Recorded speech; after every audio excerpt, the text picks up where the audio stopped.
Welcome, ladies and gentlemen, and welcome to our two distinguished guests who we feel very privileged to have in Wycombe. Lord Deben from the Climate Change Committee. Those of you who have a few grey hairs like me may remember him as a government minister and an MP for Suffolk Coast. During his period of serving in that way, one of the ministries that he was involved with was the Ministry for the Environment. He was the Minister for the Environment.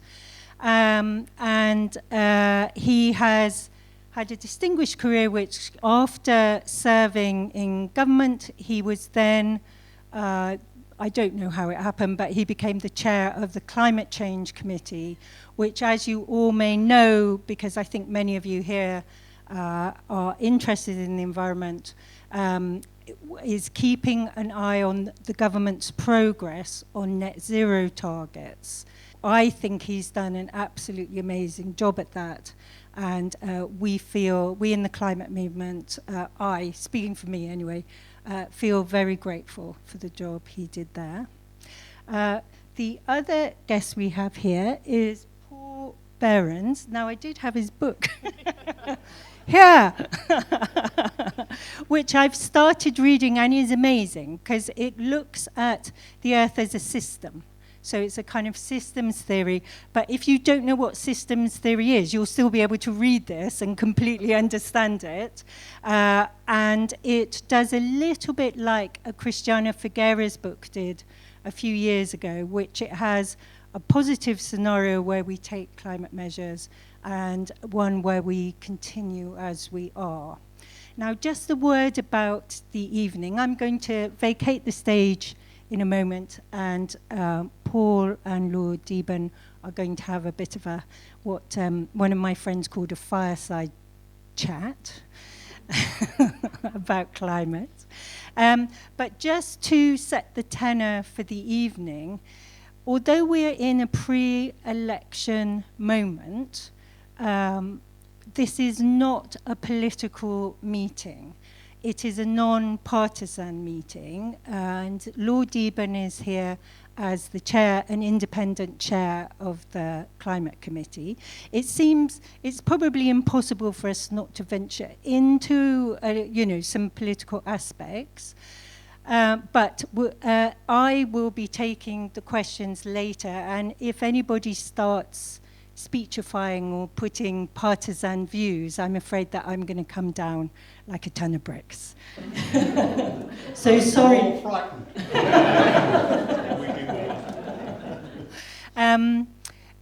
Yes, and we've organised this as MP Watch, and we've set ourselves the task of scrutinising MPs, giving MPs credit where they do good work, reflecting that back to them, but also reflecting where we think there could be some improvements.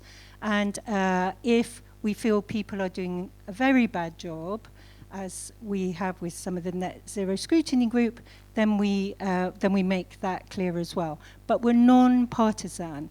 If reform, suddenly they're not, I mean, they're going very against climate, net zero measures, but if reform were to change tack, we would welcome them and we will welcome that. We need everybody, we need to talk across difference to make this happen, and that's the gem of this evening. So ladies and gentlemen, would you mind giving a warm welcome to Paul and to Lord Deben?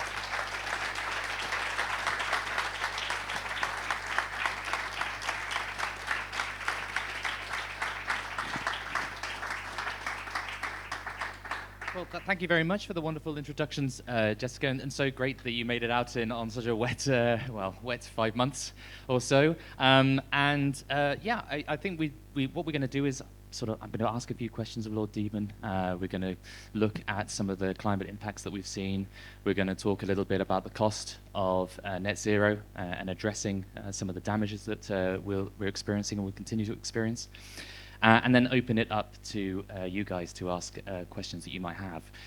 So I thought to start off with would be great to hear your story, Lord Deben, about when did you first engage with climate change? When did you realise, oh, this is big and this is my lifetime, and we've got to get onto this?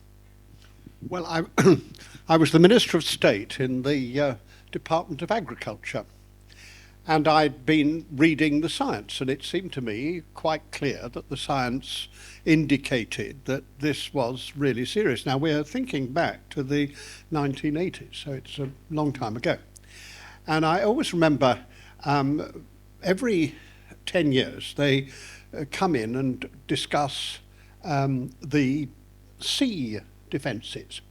And the civil servants say that they've looked at the sea defences and that there is a need to improve the various standards that we have, or there isn't a need to do it. So they all came in. And I learned a hugely important lesson from Michael Heseltine, which was that you don't just have the document, you have them all in, because you then discover what the disagreements were if you just get people to talk.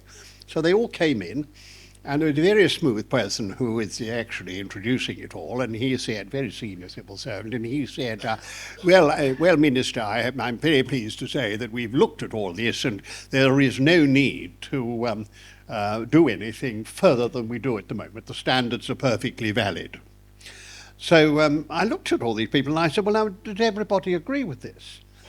And there was a pause, and there was a young man, I do wish I knew who he was, but a young man at the back said, well, actually, that's if you don't believe in global warming. But if you believe in global warming, we need to raise the standards by 10 centimetres or whatever it was, you see. So I said, well, I do believe in global warming, because by this time I'd read the science. I mean, it's perfectly true. It was about reading the science and coming to that conclusion. So the smooth man said, well, it's very brave, Minister. So you always know you're in trouble when that happens. A very brave Minister, but I'm afraid there's nothing you can do about it because the Treasury won't allow this. So I was writing Mrs. Thatcher's speeches at that time. So when I next talked to her, I said, Prime Minister, I explained the story, and she said to me, well, she said, John, there are two people in this government who believe in global warming. One is you, and the other is me. We are therefore a majority, so go ahead. And of course, she was convinced by the science. And I've always thought that's a really important thing to say, because nothing to do with her political views, whether you like them or don't like them. The fact was, she was somebody who took seriously the facts. And the thing that worries me today is that people talk about my truth. There is no such thing as my truth. There is the truth. And the truth is the best you can get to. And if you don't take the best advice, you're taking less good advice. I never understand this. If you can say, well, people disagree. Well, you say they do disagree, but let's look at it all and take the best advice we can. You don't always get it right, but there's no other way of making proper decisions. So that's where it started. Yeah, fantastic. And of course, the fossil fuel companies that have actually, looked into this since the 80s, they were preparing for rising sea levels back in the 80s. They were reading the science as much as anybody else. And, yeah, but they were also pretending it wasn't happening. And and ExxonMobil is the wickedest company in the world. Yeah. And anybody here who buys Esso petrol, you should be ashamed of yourself. We should buy nothing from ExxonMobil because they put back all that we're doing by spending vast sums of money for 20 years, probably that. And the other, you see it all the time, not necessarily just them, but others as well. Why do you think that every right-wing newspaper has an article on a regular basis about why electric cars don't work? I bought an electric car, I've sold it. Let me tell you, I have an electric car. I've had it for 3 years. It's had one service. It's been much cheaper. It was quite expensive to buy, and I accept that I'm fortunate enough to be able to afford to buy it, but it's so cheap to run compared with anything else. And it's all nonsense, this stuff about it, but regular. Now, who do you think is paying for that? Who do you think is making sure that gets in? It's the people who don't want the shift to take place. And I think we've got to realise just how serious is the anti-movement and the money behind that anti-movement. And unless we stand up all the time about it, we're in trouble. Yeah, and eyes open and see how they're trying to misinform. This is one of the reasons why universities, I strongly believe, shouldn't be working with entities that are misinforming. It's our role as universities to be speaking the truth and not to work with or to greenwash companies that don't. So in terms of these climate impacts, so initially it was rising sea levels. What are the climate impacts that worry you today, both now and actually into the sort of the short-term and medium-term future for the UK? Well, what always worries me is when you don't have any exemplar. The trouble with climate change now is that we can't look back and say this is what will happen. There is no exemplar because we've never been in a position in which the temperature has risen so far and so fast that the carbon in the atmosphere has been so great. We've never been in that position before. So it's a non-analogous position. So we don't know what happens. And what worries me most is that it does seem that climate change is changing at the top of the expectation of scientists. The scientists were right, not saying they were wrong, but it's the top of their expectation. And I don't know what that may mean in terms of the oceans. I'm a trustee of the Blue Marine Foundation, and I'm passionate about the oceans. The oceans are hugely important. We don't know what will happen about the way in which the oceans work.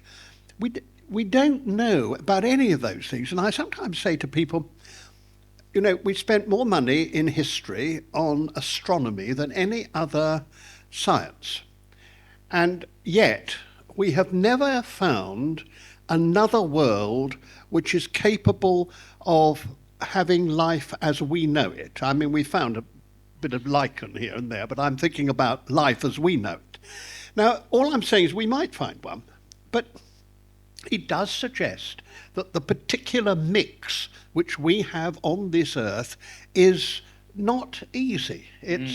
And you don't play around with it on that basis. Just simply, and I don't understand why people can't think to themselves, the precautionary principle really ought to lead you to say, don't fiddle about with it too much because we don't know what would happen if you do. And we're beginning to see the most terrible changes that are taking place. And I mean, when I listened to, I couldn't help hearing it, Mr. Farrar saying that, because I wouldn't listen personally, but I mean, he said that, that it was cheaper to adjust for climate change than actually to fight it. He clearly doesn't know the facts. Not the science, the facts. We've had 5 months of rain.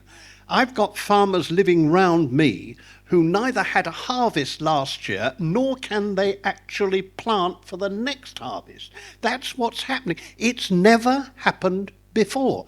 We have to accept that these are things which we just don't know. So if you ask me what worries me most, it is I'm always worried about the kind of uncertainty which cannot be mitigated by looking at the past. I'm a historian by training and I want to look at the past. If I look at the past, I ought to learn a bit about the future. I can't do that with this.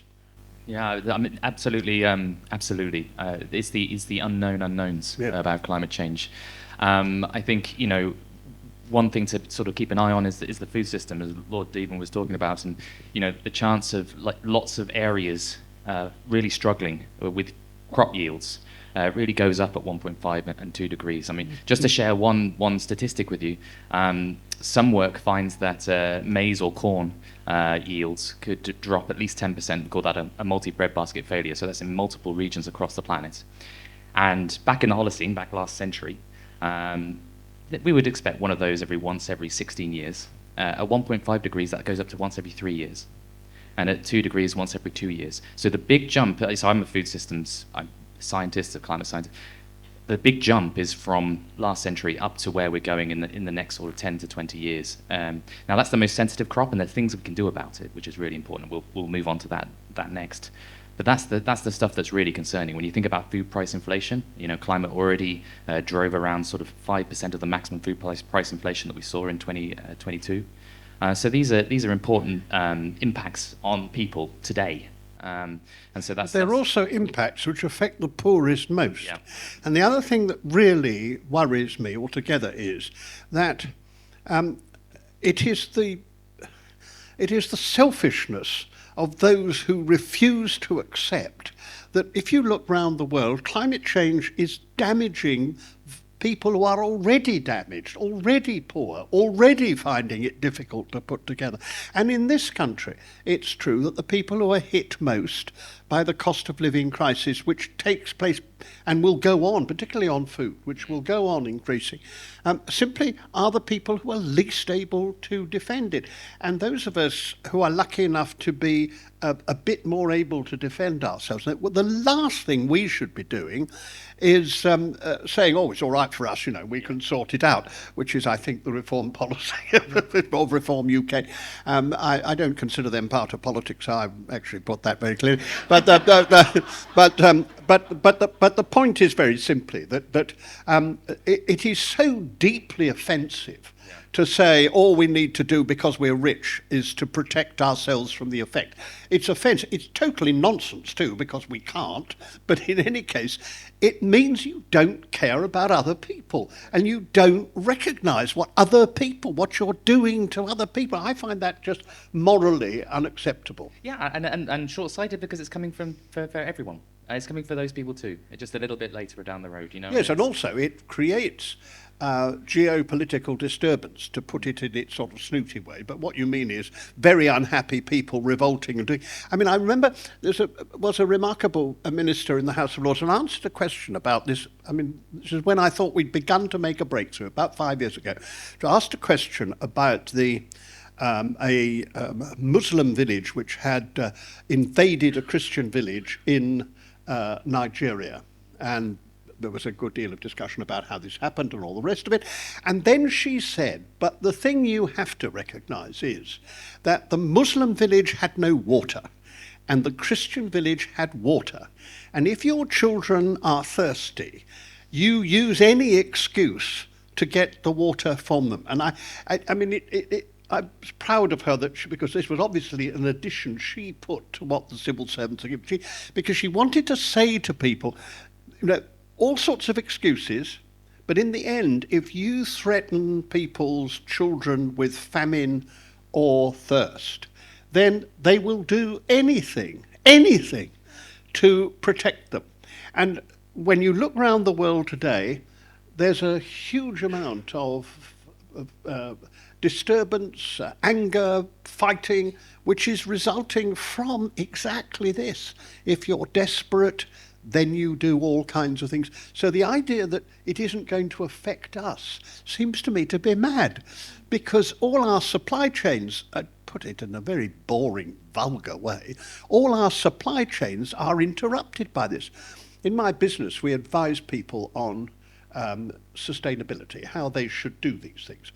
And I'm fascinated in the post-COVID world of how much big companies are really now taking seriously their supply chains and recognizing that the battle against climate change is crucial for them, because in the end, people will not sit there waiting to die.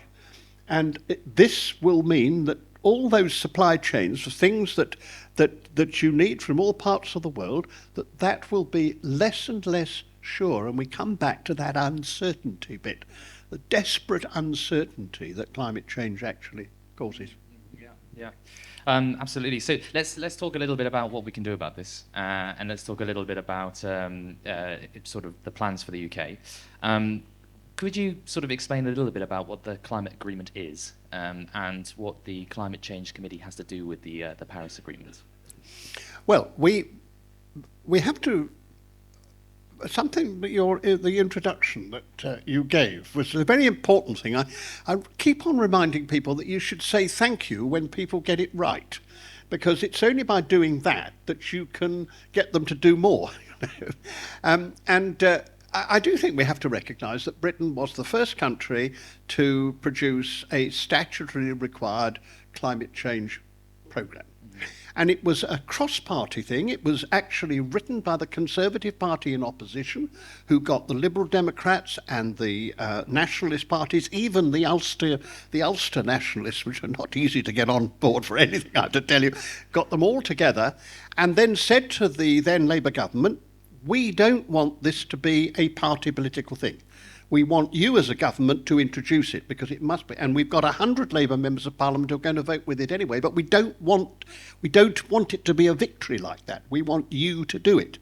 So Gordon Brown accepted that and introduced it. So we can genuinely say that we have an act, the Climate Change Act, which was cross-party right from the beginning. And then, of course, it was going to suggest that we should reduce our emissions by 60%. But during the passage of the Act, they asked the Climate Change Committee, which was a committee set up under the Act, in advance of it existing, so to speak, but the members had been nominated. They asked that to say, was it 60% or should it be more?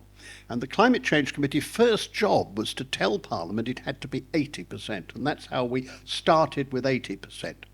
And the Climate Change Committee is not representative. It is entirely of world-class experts on economics and climate science. That's what 8 or 9. The chairman, I was the only one who wasn't a scientist or economist on it. My predecessor, there have been 2 chairmen.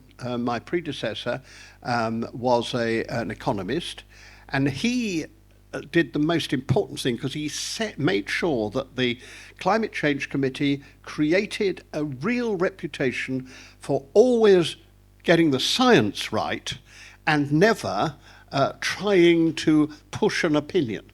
Now, it was very important that it wasn't an NGO, that it wasn't somebody who was a campaigner. It had to be an organisation which people could trust. And it is true to say that all the antis, they've been pretty nasty about the individuals. There's quite a lot of antagonism to individuals, but they've never been able to undermine the science, because we've never said anything which we couldn't absolutely back up.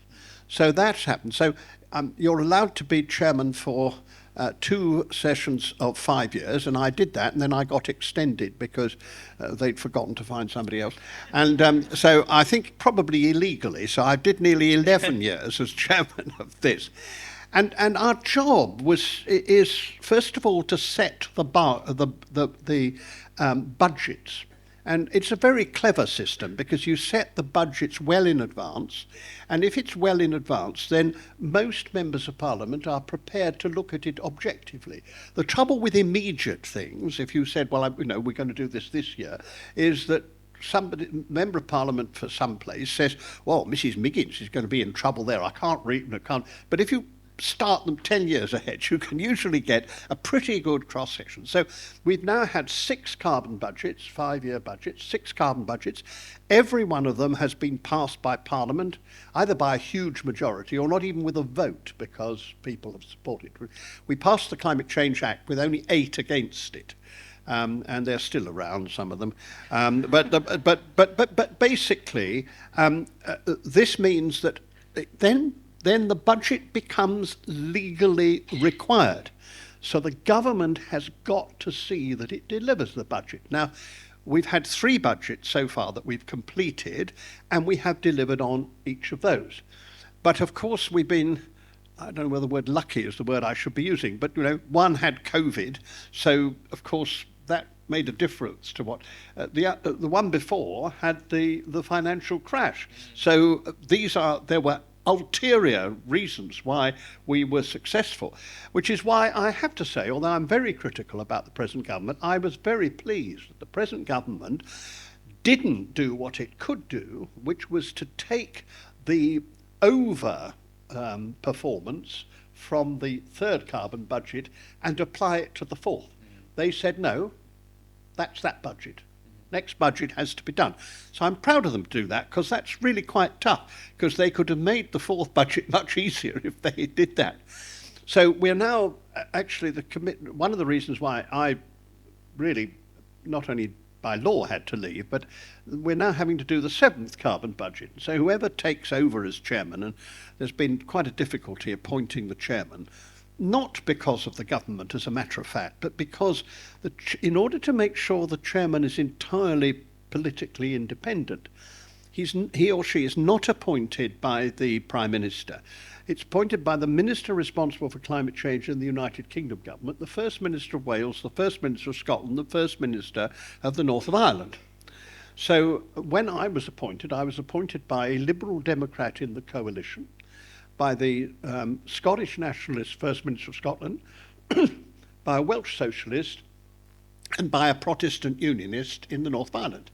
And they got a Conservative and a Catholic. So, I mean, how they did that.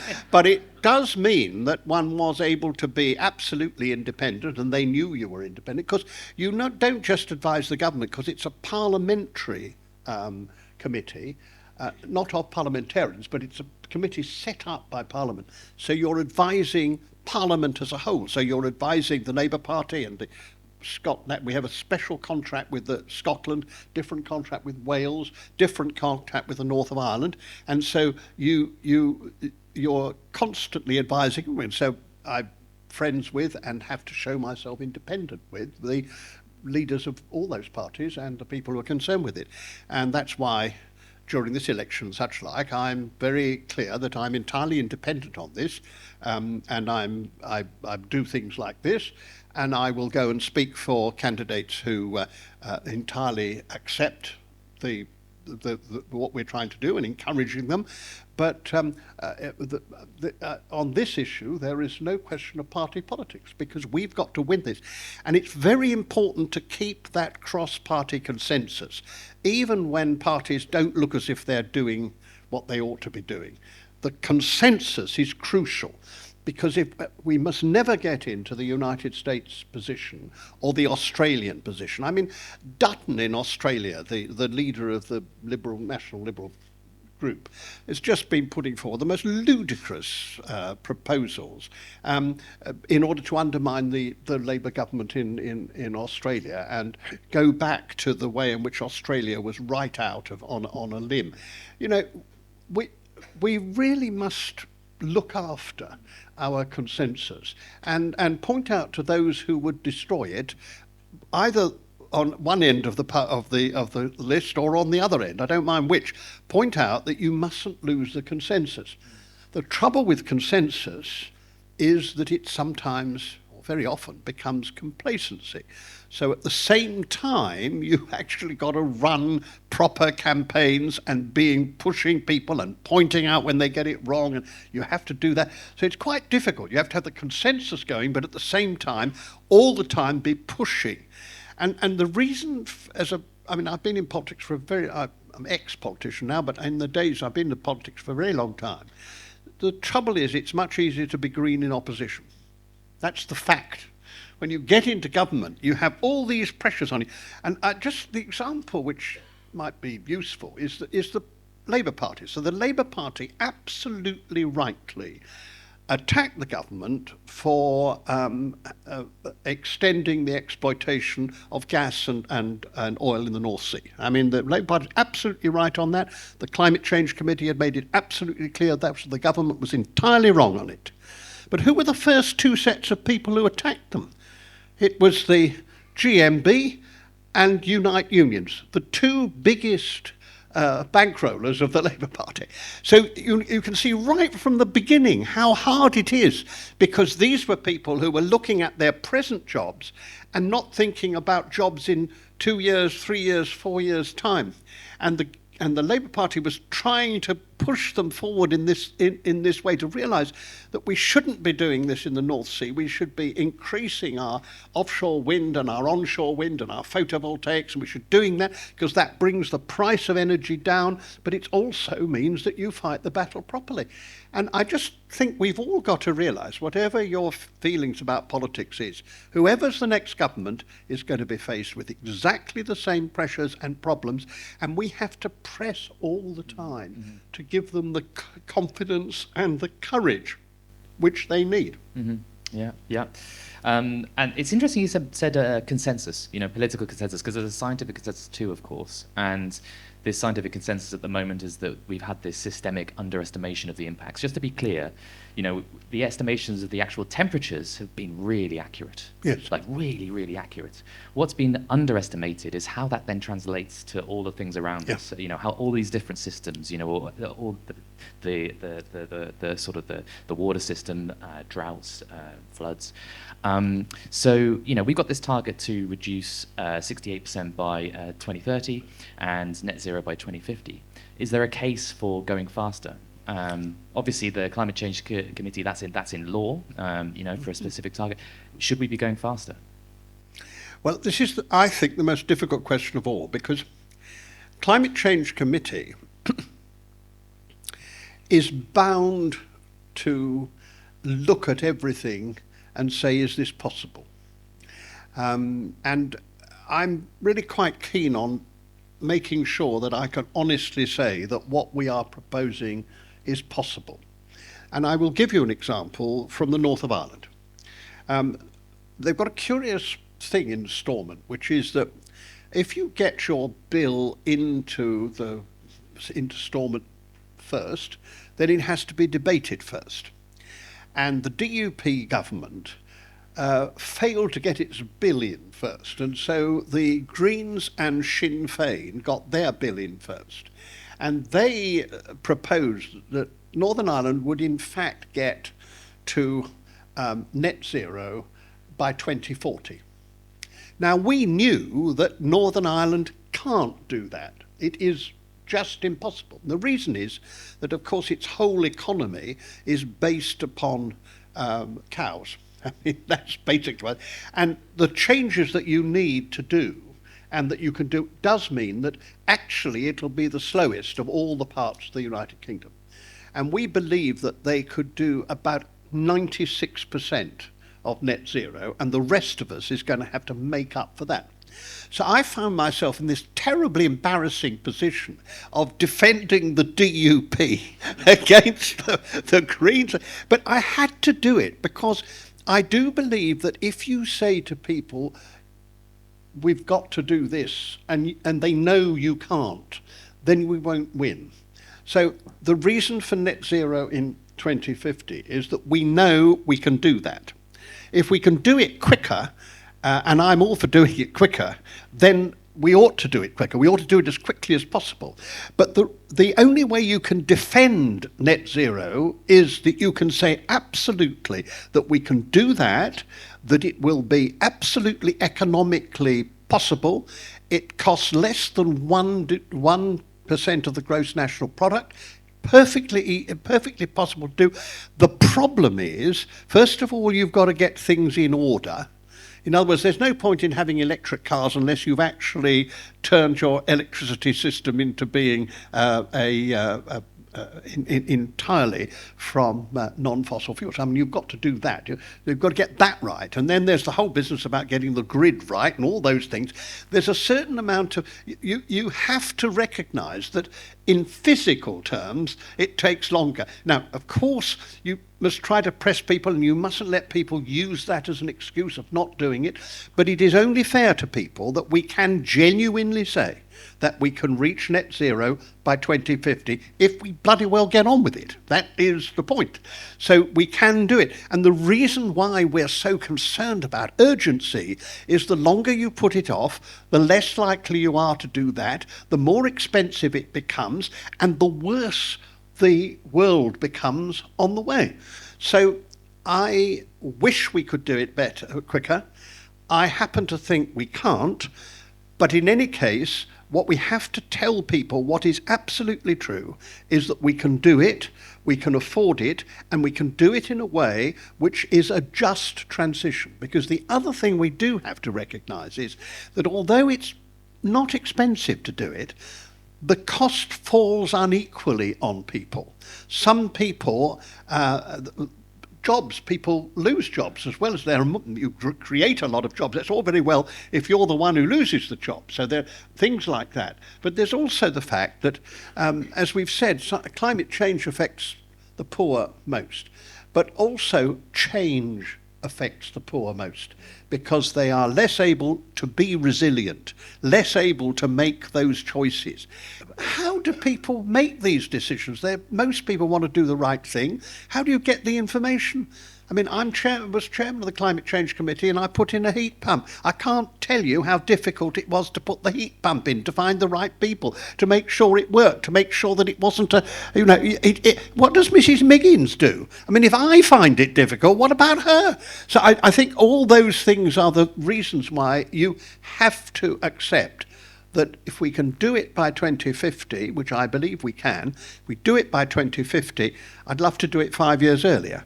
But I don't think you can say to people an earlier date if you don't absolutely know you can do it. That's my only thing. So I hear what you're saying. So 2050 at the latest, Yeah. ideally much earlier. Yeah. It sounds like a lot of what you're describing is sort of the messiness. It's the messiness of doing it. I mean, you know, in the scientific consensus on the energy system and the food system, we kind of know what it looks like. We kind of we kind of know what spatially it looks like. There's some arguments around sort of 10%, 20% of the final effort, but we know what it's going to. So it's really the messiness and the social side of this is what you're saying. Is it? Yeah, and also look at us all here. Why are those lights out there still on? There's absolutely no reason for them. So they're still on. Why are they? Because one way or another we haven't organised things that they go off, and we don't think about it. I mean, I run a sustainability consultancy. I still find at the end of the day that I have to go around and make sure all the lights are off, because people, it just is, and I know it sounds silly, but it is absolutely crucial.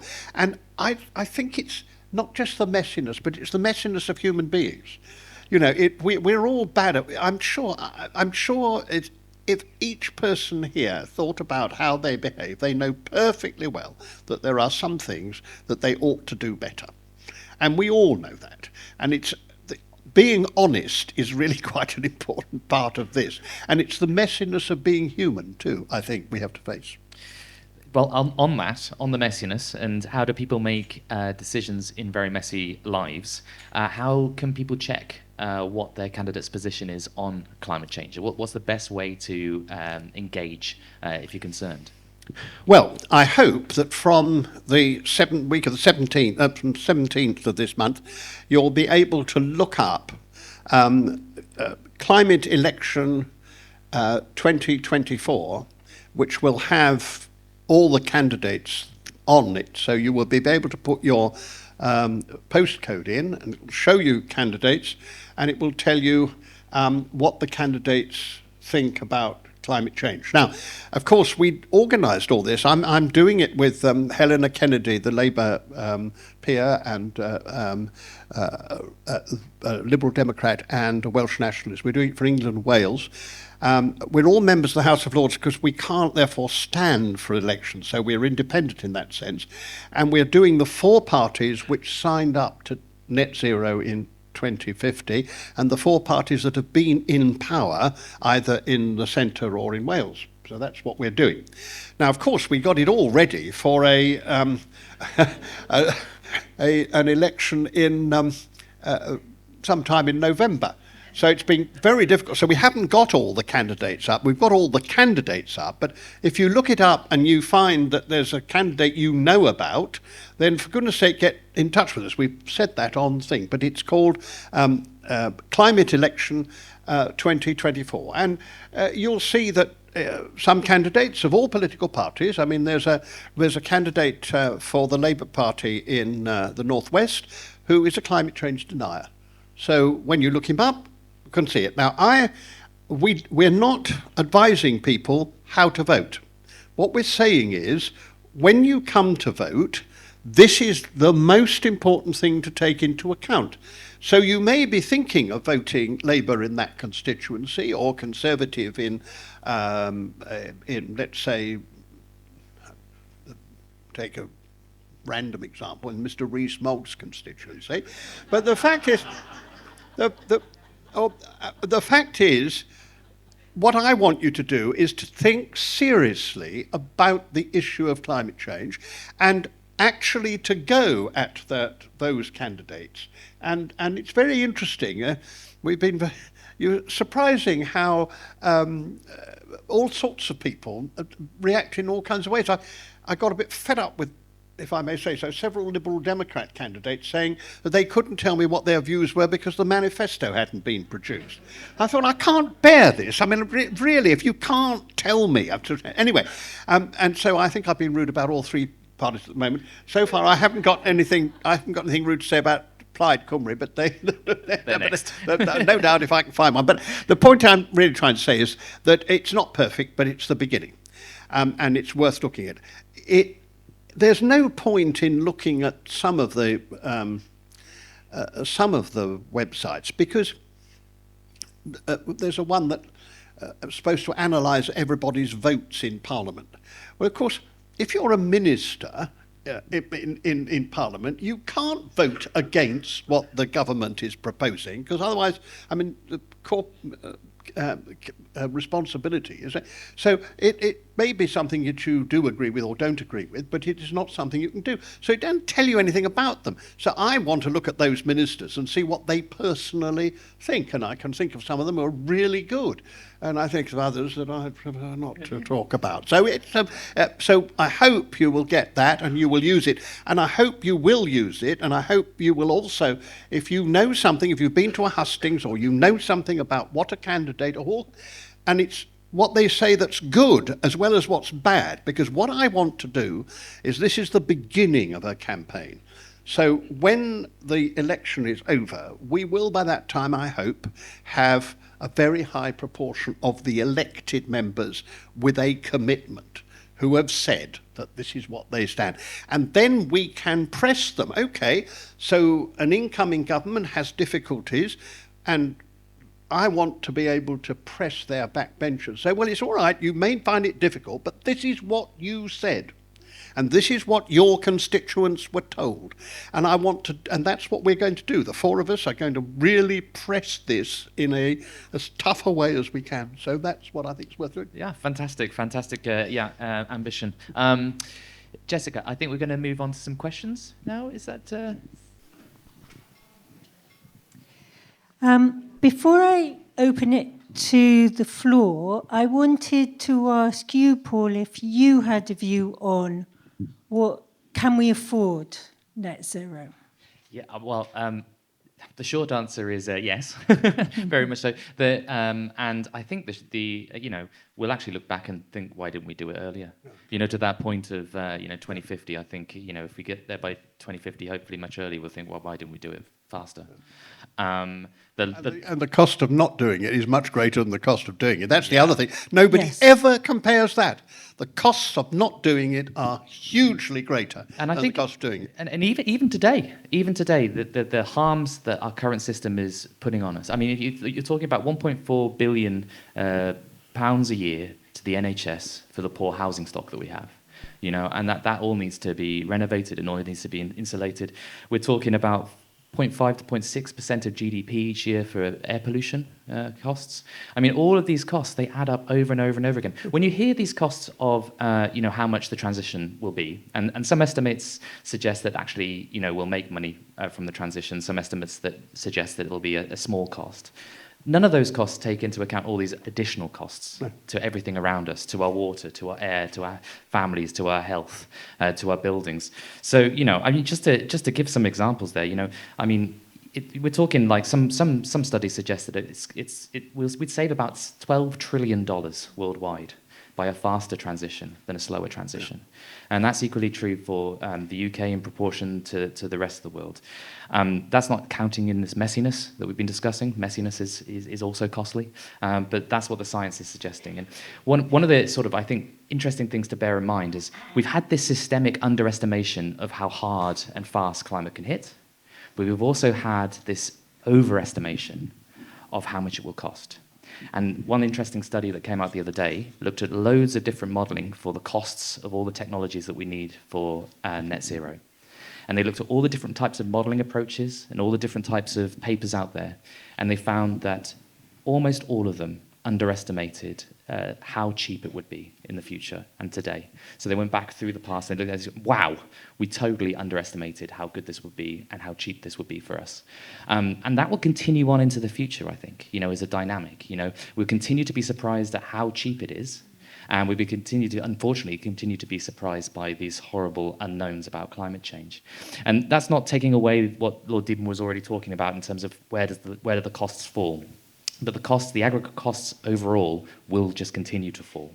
And so finding ways to distribute that ever-shrinking cost is really important as well. Okay. And I'm also going to be cheeky and ask Lord Deben a question. At MP Watch, we do engage both with MPs and candidates. And whilst it's true that there can seem to be a consensus, we've also found sometimes really dismayingly low levels of understanding with those MPs. So first of all, would you mind commenting on that? And then how do you engage positively when you find that situation? Well, I quite agree. I mean, one of the problems is that we who've spent our time thinking about this think, if we're not careful, that everybody does know about it, and members of Parliament are supposed to know about quite a lot of things, and some of them really don't understand this at all. I think the first thing you should do is to look up on the Friends of the Earth website, which tells you about the climate change threat in each constituency. And I think that's a very useful one, because many people don't want to go and have an argument about the big things, so to speak.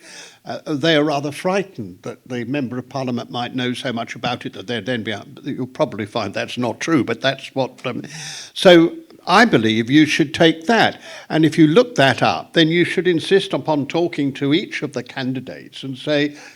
And I actually take in all of them. I mean, even Reform UK. I mean, I take the Reform UK candidate and say, how are you dealing with this issue in this constituency, which is caused by climate change?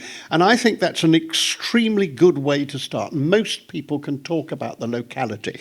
And the other thing is that members of Parliament and candidates are really most affected by people who've got a vote in their constituency. And therefore it is worth always taking the local constituency thing. And if you move beyond that, I think there are just 2 or 3 simple things to say.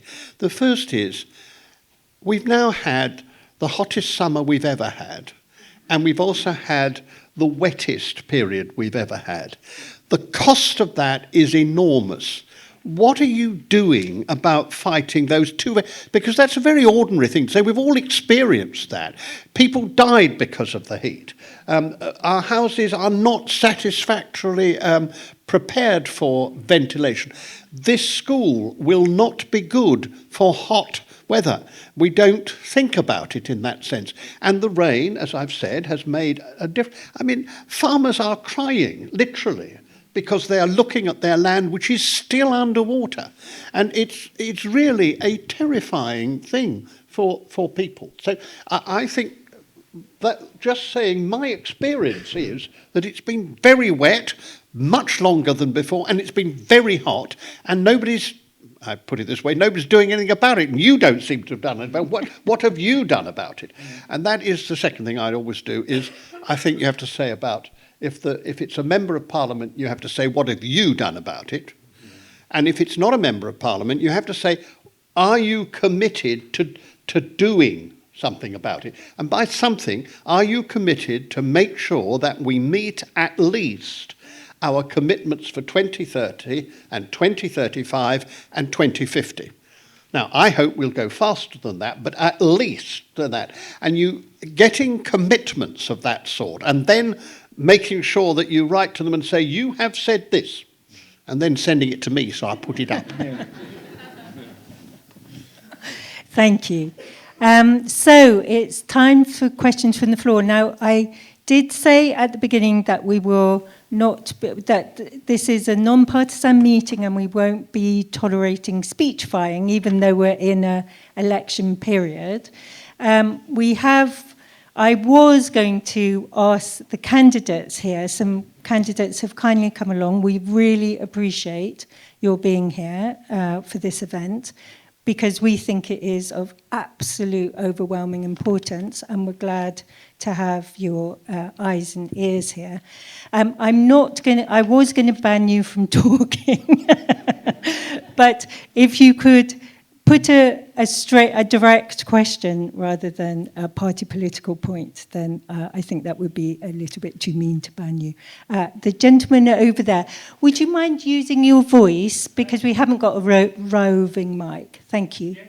When did climate change begin, and when will it end?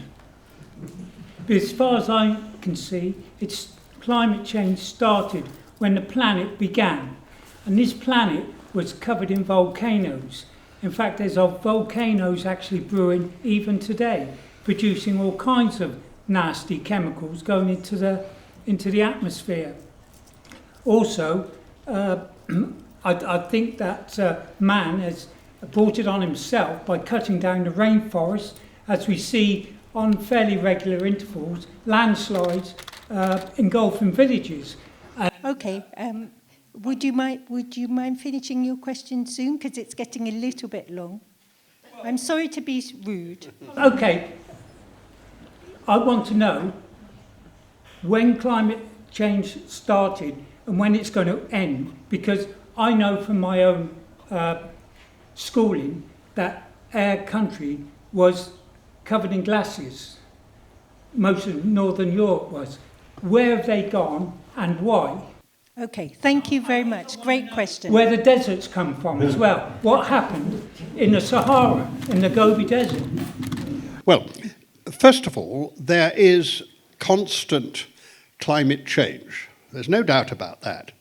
And the best way to think about it is that if you go down into the ice, as you can for 1 million years, you can go down the ice, and every year a new layer of ice is placed, rather like the rings of a tree, which we all see. And when the rings are wider, you know that it was a wetter year, and when they're narrower, you know it was a drier year. That's what you can tell from the rings. Well, going down into the ice, you can tell exactly that for colder and warmer years. And you can also tell because little globules of air are caught in the ice, so you can tell how much carbon is in. So all the way through the last 1 million years, you can see the rise and fall like this. But something happens in about, roughly speaking, 1860, 1870. Where you suddenly have not just that, but something that is going on like that. And that is, and you can then look at the little globules and you see that it's the carbon that is increasing. So we've never had, in all the history we know, 1 million years, we've never had the temperatures rising as far or as fast as they have in post-industrial world. So when did it start? It started when human beings put much more of alien gases into the atmosphere than the atmosphere could deal with. And it's a twofold thing. It's the amount that we put into the atmosphere and the way that we've made the world less able to take the carbon in. It's the way that we have industrialized farming. It's the way that we have bottom trawled in the oceans. It's the way that we've filled the oceans with plastic. All these things make it more difficult for the world to keep the balance right. Historically, they were able to keep the balance right. So what we've got here is something we've never had before. And the trouble is that it will go on getting worse as long as we shove this stuff into the atmosphere. And that's the problem. So I can tell you when it started, I can tell you, but I can't tell you when it finishes, except the reason for trying to get to net zero by 2050 is we must finish it as rapidly as possible because of the damage that it does. I mean, just to add on to that, we were in this Goldilocks zone for the last 10,000 years. It's really why agriculture, sort of settled agriculture, came about, was this period where temperatures were really stable, Yes. you know, and actually it was that period that we learned modern agriculture. Our systems are built around. So our systems are built around a very small sort of window of temperatures that we can handle, and weather systems that we can handle. And what's happening now is we're pushing it, way higher in terms of the temperature and in terms of the emissions. And our ability to respond to that in the systems that we live under, because of course climate has always changed. I mean, but our ability to respond to those changes is really being threatened. It's really challenging. So it's not so much the fact that like climate's been stable forever. I mean, it's always changed. But we had this window about 10,000 years, and now we've gone way out of it. There's a gentleman there and a lady in front. I'll take you in that order. The gentleman first. You. Yes. Oh, thank you. Thank you, Lord Deben, for your 10 years official and 1 year unofficial. The last Climate Change Committee report had a very positive thing showing that the electrification of the UK had contributed to the reduction in emissions. Yeah. But that was about it. And looking forward, it has a graph, or a complex graph, showing multiple colours. A lot of it's red, showing that the policy requirements looking forward are out of balance with the goal. Given that the electrification wasn't a human behaviour thing, it wasn't a residential, it wasn't a citizen-driven thing, what one big policy do you think we ought to encourage that would give us another equivalent of the electrification of electricity? The decarbonisation of the electricity supply.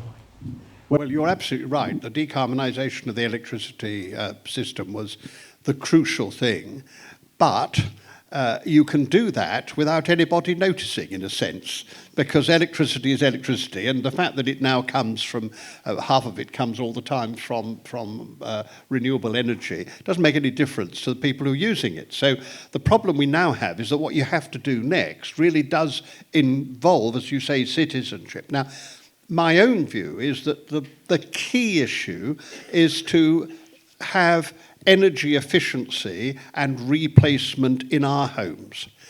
First of all, there are so many ways in which we can be more efficient in our uses of energy. I feel very strongly about the pressure on manufacturers constantly to reduce the amount of energy that you need. If you force them to do that, it's surprising how they find ways. We use much less energy on our washing machines and dishwashers, and it really does make a big difference. So you have to do that. But at the same time, you have to help people replace their gas, for example, with electricity. And you can only do that with three things. First of all, they've got to know how to do it. That's why you need a major information campaign so that people can, and the Irish have already started to do this in the Republic of Ireland. You can go somewhere and they'll tell you which people are accredited and who can do it for you and the range of things. And I think we can go further than that, which is the second thing is, it seems to me that there ought to be possible packages that can be produced. I mean, think of the number of 3-bedroomed, semi-detached houses there are in Britain. It really can't be beyond the wit of man to have a reach-down system. But you've actually got to help people to do this. And the way to do that is there's a lot of money in the private sector, that if the government stood behind the scheme, the money would come from people who'd be prepared to lend the money as long as the government stands behind the scheme and allows the change to be tied to the house. Because the problem is, if you lend money to Mrs. Jones and she then sells the house, she didn't want to go on paying for it, and yet you have actually lent the money and it's all been changed, so actually you have to do that. Now, there are a lot of other things we can do. For example, rather than do what the Conservatives are proposing about the tax when you sell your house, stamp duty, I'd have a system very simply, and that is that if your house was, let us say, G, if you wanted to sell it, you either have had to show that you've moved it one stage up, or you'd have to leave part of the money you get for buying it for the next person to do that. In other words, you use the system, and then you can do that through the stamp duty. You could quite simply there are a whole range of simple things which you could do. And it makes me so cross about electric cars. Why is it that I, who happen to be lucky enough to have a drive, get 5% VAT, and if you plug it in, it's 20%. That is a nonsense. Now, we stupidly left the European Union. It was a very, very silly thing to do. But we now do have control over the VAT. We may as well use it. I mean, the really ridiculous thing is that we've got all the disadvantages and we're not using any of the possible advantages. And this is one of the advantages. Why don't we do that? And I'll tell you how you pay for it. You put a levy on all private aeroplane flights. And you make people, if they want private aeroplanes, that's perfectly all right, but you fix the cost to the community and you charge them that cost. And I'd apply that to change the VAT thing. So there are a lot of things you can do, but you've got to get behind it. You've got to get out there and doing it. This is what's wrong with the present situation, and that's why we won't reach net zero, because we're not doing those things. When I'm in central London, I sometimes wish that someone would just go and switch all the buildings off. It's very nice seeing the South Bank lit up at night, but I'd rather there was a future for my grandchildren. The lady over here in purple. Thank you very much, Georgie. That's great. I just have one question that's sort of been niggling away at me as you've been talking, and that's about the relationship between politics and the fossil fuel companies and the support that the politicians give to the fossil fuel companies, the subsidies that they give to them, also the funding that the fossil fuel companies give to the government. And I just wondered how you think we can get around that, if we're going to stop putting carbon into the atmosphere. Well, I mean, first of all, we should be, it's a key issue internationally, that we should be removing the subsidies that go to fossil fuel companies. And they're all over the world in all sorts of ways. I mean, the Indians do it in order to reduce the cost of living for people who are using fossil fuels to cook. Everywhere in the world, it's happening. So that's the first thing you have to do. You have to get rid of those subsidies.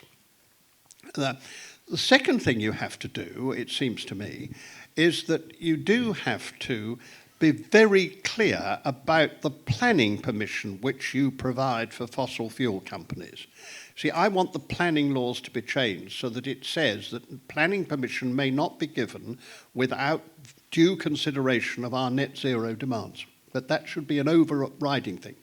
Now, ExxonMobil, my favourite company, ExxonMobil is building a new pipeline from Fawley Refinery to Heathrow.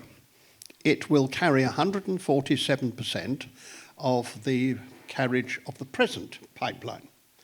Now, it seems to be willing to do that, even though the government and all parties say that by 2050, we're going to have very little fossil fuel used as far as airplanes are concerned.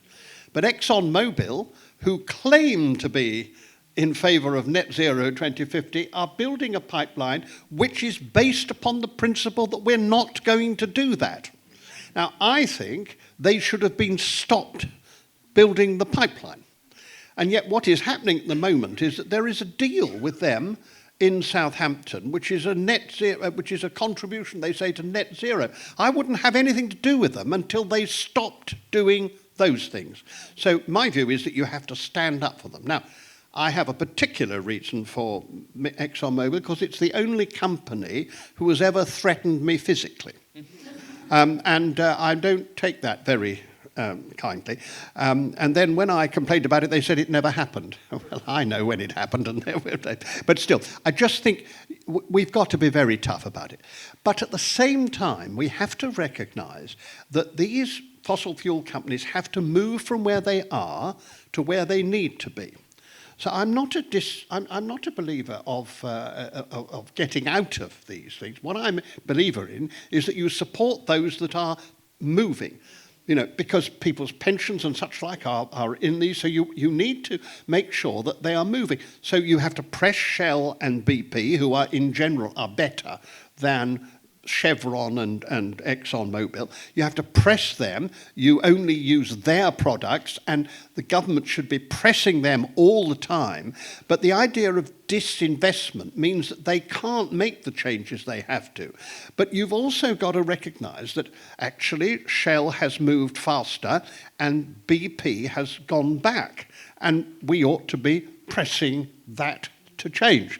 So all the time we have to do it, and as customers, you may think it doesn't matter, but I think that customers can make a lot of difference. You just say, if you're that kind of company, we don't use you.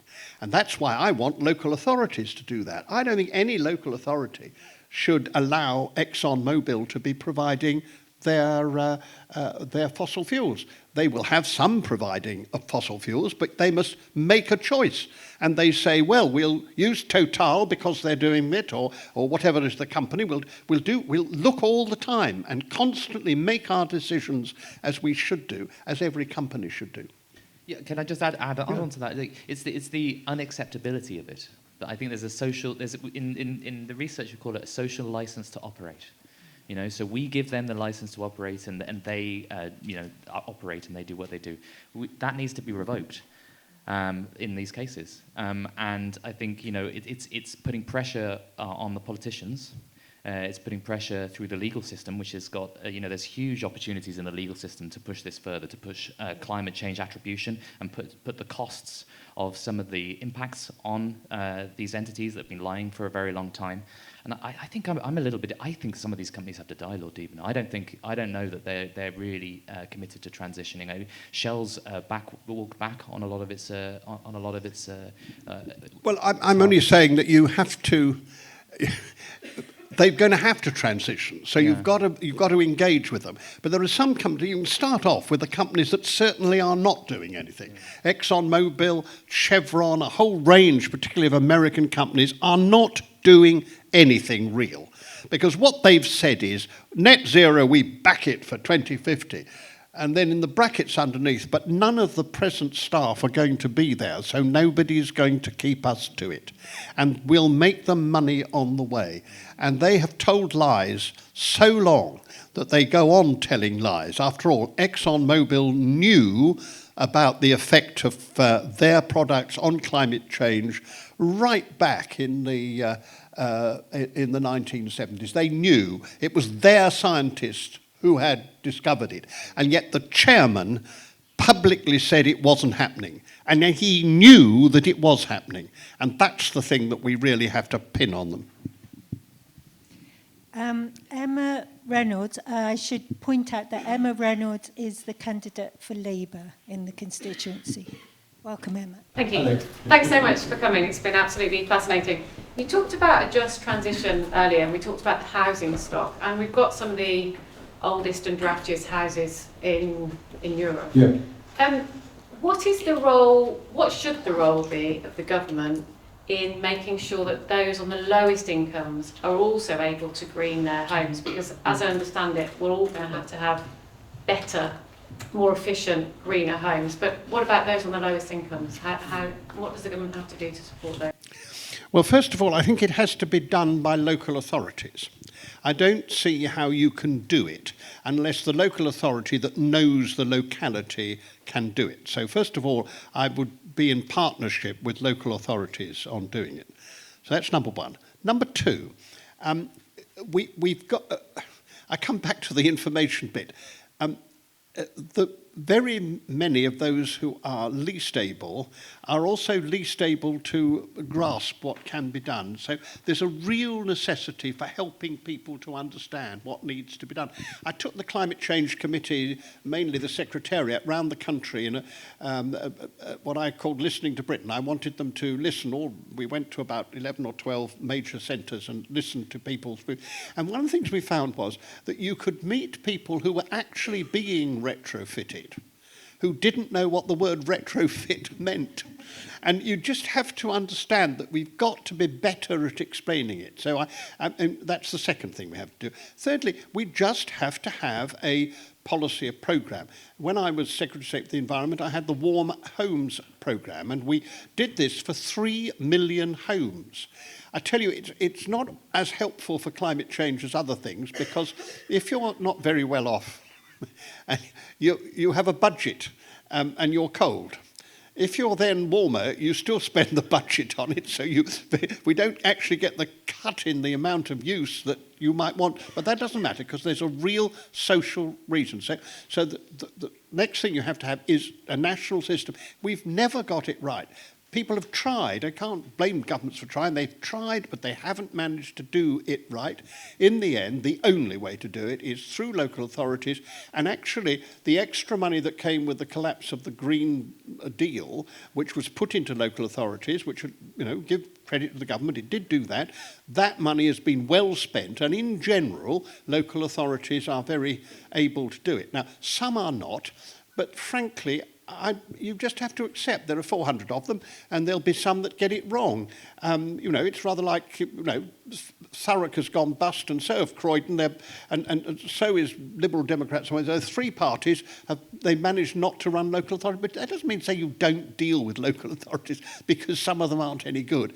You just have to deal with them so they can do it, and the reach to the poorest. And we have to have a proper programme that really works that. It will be expensive, but cheap. It's expensive because the Treasury finds it so difficult to recognise. That's the only worry I have about Rachel Reeves. The Treasury doesn't. It only takes seriously the money they spend out. They find it very difficult to put against that the money they don't have to spend out because people aren't in hospital. I mean, it's all right you saying National Health Service, but the fact is they find it so difficult. There's an imagination gap. Opportunity cost. Yeah. Yes. Just 10 billion. It cost £10 billion so far with the Ukraine-Russia war, with prices going up, the costs of cutting the green crap. So this idea that there was this idea that we cut the investments in buildings. It's cost 10 billion. I mean, that's a fair few private school taxes. Of course it does. I must admit, it drove me mad that we weren't doing wind farms at the time when the interest rate was 0.25, no. and now it's 8%. We're trying to start. But there's a young person who needs to be asked a question. I like that. Oh, yes. But shout out. Yeah. About to finish secondary school. Sorry? Just about to finish secondary school. Yeah. And I've noticed that if I hadn't picked geography as a GCSE, I wouldn't have learned anything about climate change. So I'm wondering, how can we help educate the younger generation so they know what's happening? Yeah. Well, I think that's a really good question and really helpful. The problem is that we tend to be teaching children in primary school about it. Oddly enough, there's a great deal in primary schools. But it ought to be part of everything that you do. It ought to be one of the things that you explore in mathematics. It ought to be something that you explore in modern languages.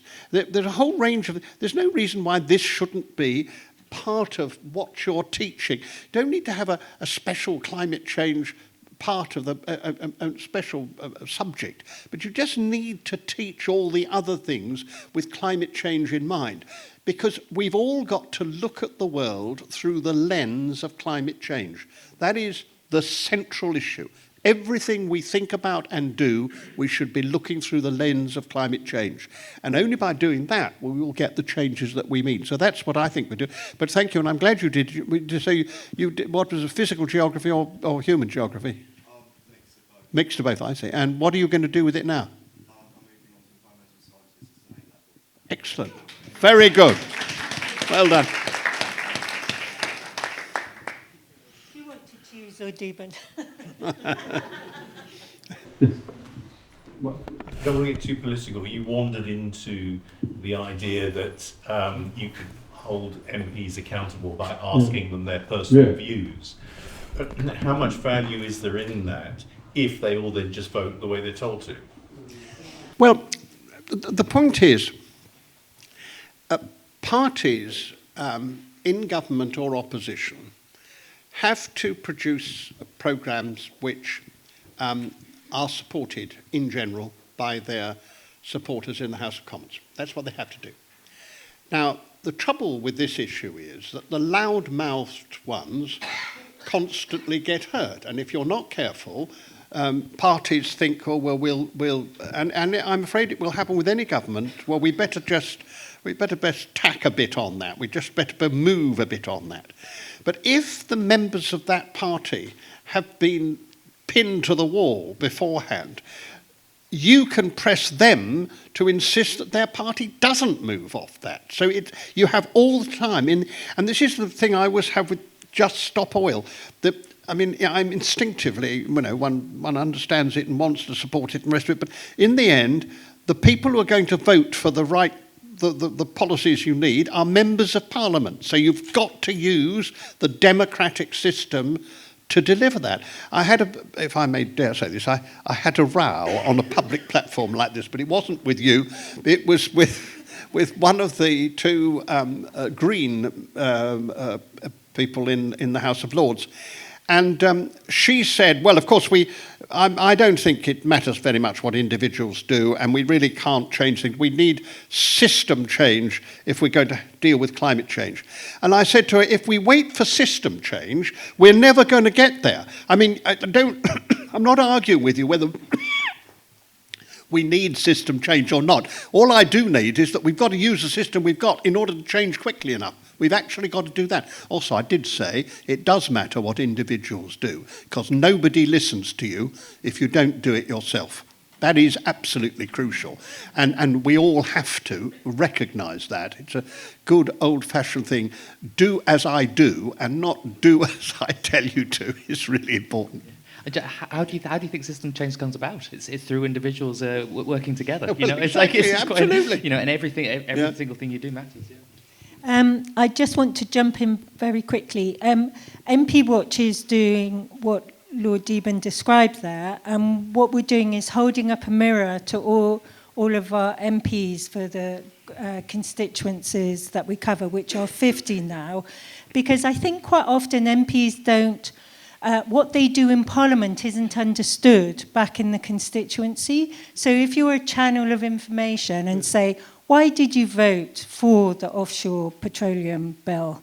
Then they know they're seen, but it needs, at the moment we've got a few people in each constituency doing it, but if we really care about this, we should all be messaging them. We should all be putting it in the local press.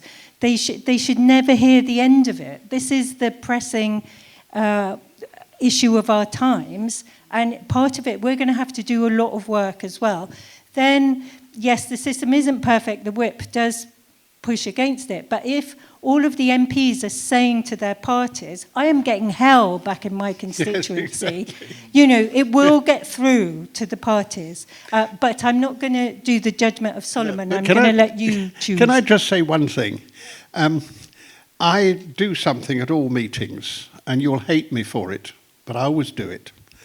I want everybody who has been to see their Member of Parliament in the last 6 months to talk about climate change to put their hands up.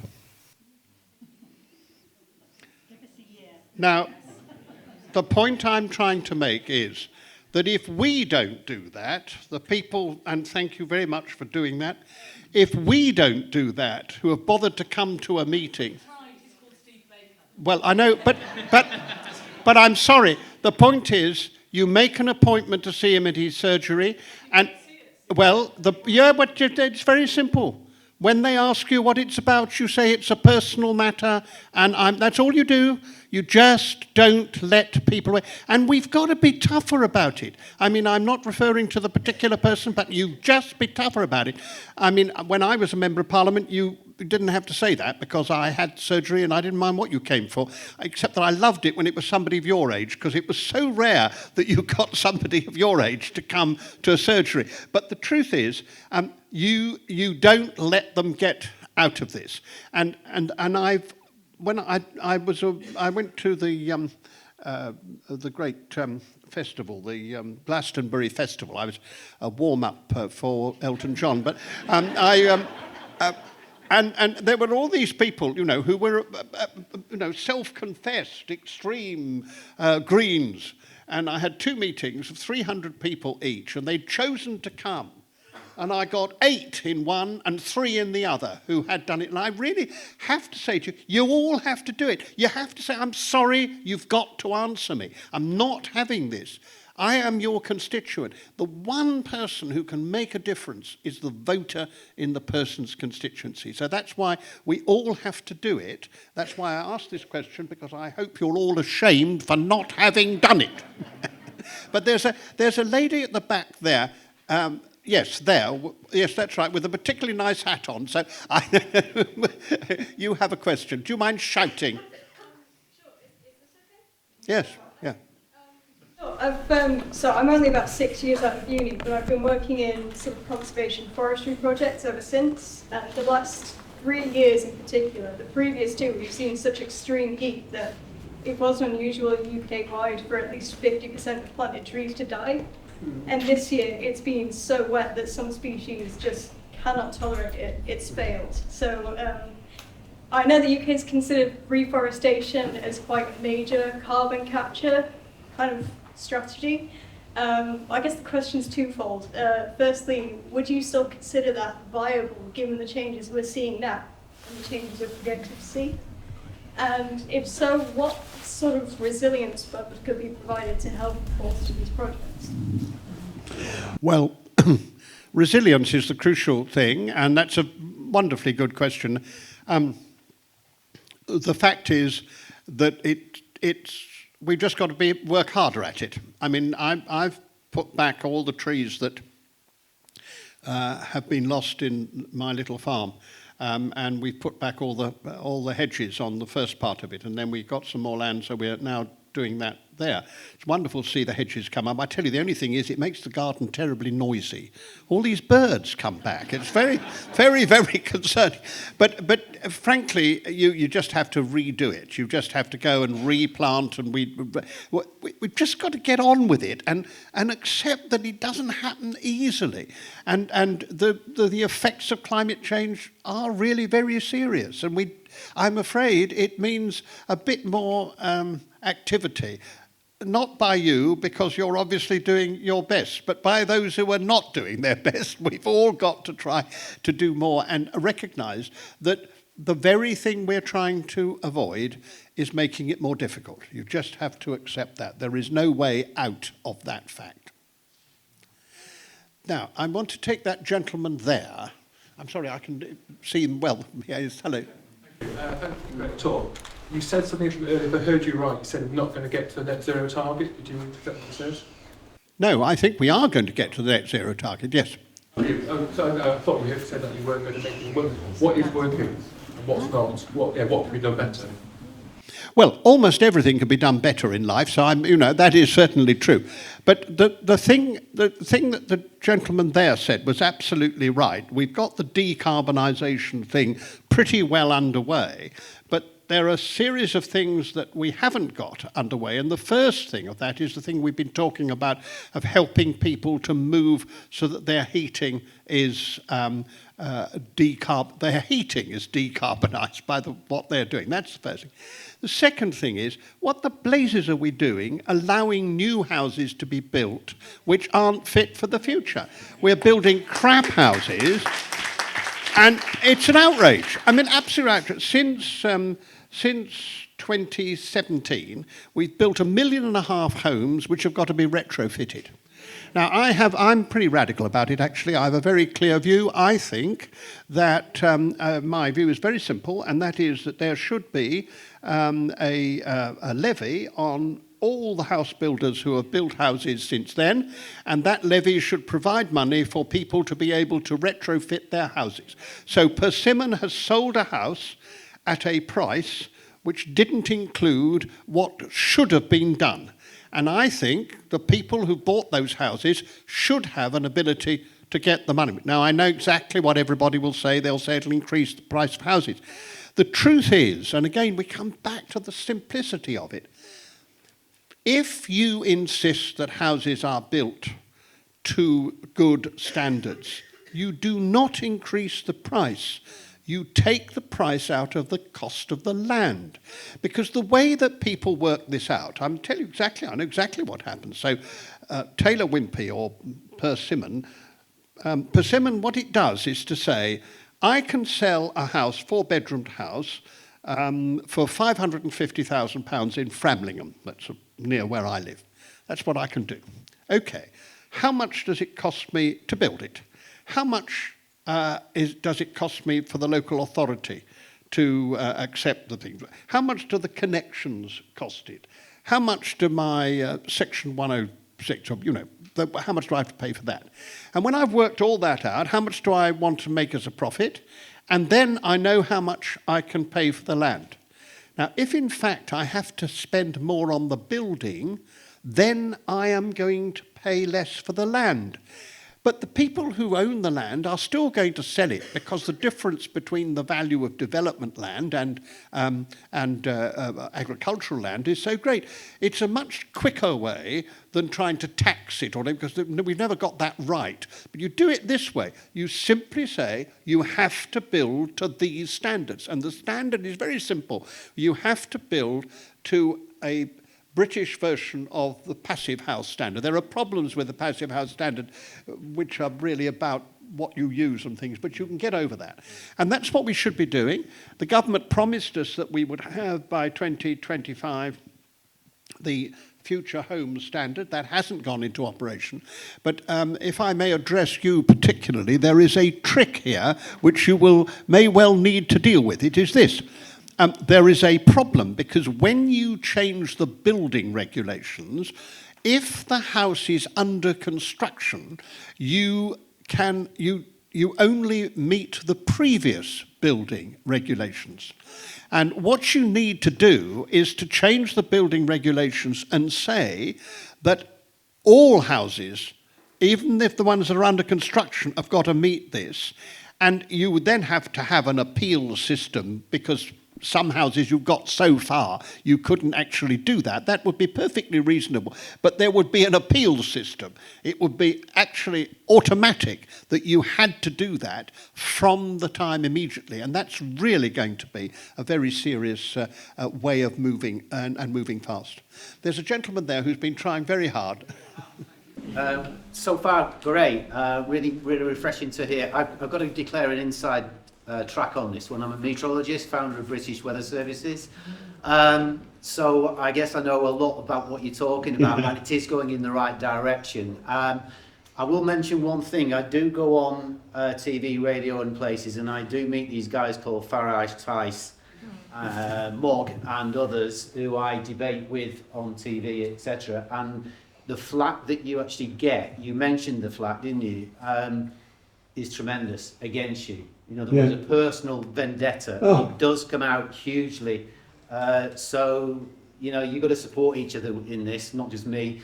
But, I mean, I go into the Lions Den. I'll be there on Saturday afternoon doing exactly that. So I try my best. But I'm going to, very briefly, I'm going to give you a 7-point manifesto. 7 sounds a lot, Jim. 7, it's very short points, and I just want you to think, one or two have already been mentioned, and I just want people to sort of think about this yourself as well. So, number 1, ban fossil fuel advertising. These, by the way, none of this costs anything, okay? So the incoming government doesn't need to spend a penny, but it will work. Ban fossil fuel advertising. Make polluters pay for climate-related damage. Ban climate denial on MSM, the people I come up against. Ban it. Make it illegal. reward climate mitigation initiatives, reward them, you know, as you've been hinting at, and withdraw the subsidies to fossil fuels, you've already said.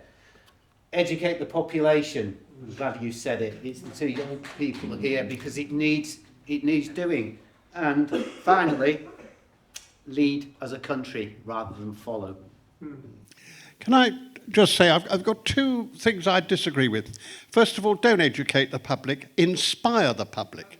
We've really got, I mean, the trouble with education, if you're not careful, it's talking down to people. That's not what we've got to do. We've got to make people understand why it is that this is, it's so exciting because the world we are going to build is a better world. It's better for people. This is not a miserable, I sometimes fall out with Greenpeace on that. They're a bit Puritan about it. And, you know, I mean, and I'm a Catholic. I just want to cheer people on and say, we'll make it better. It's a better world for everybody. Let's not be miserable. If we get miserable, nothing depresses people more than you being depressed. You've got to pull people up. So I'd use the word inspire. And the second one is, of course, I'm very much in favour of supporting the legal things, because I'm happy to say that my evidence in the recent case which Friends of the Earth and Client Earth brought against the government was constantly quoted by the judge when he ruled against the government, which I rather enjoyed, I have to say. But the point I'm making is that, so of course we ought to do that. I am much more worried about ideas of banning what people say. And I say just simply that the reason that I think one has to be so careful about it is that it's a terrible precedent for all sorts of other things. I think what you've got to do is we've got to be much better at responding to these things. We've got to be much more effective at that. We really do. Banning things, it never has worked in language and this. You can ban things which lead to hate attacks. You can have that sort of banning. But the moment you start banning opinions and views, then I think you get into a real mess. And I really can't accept that.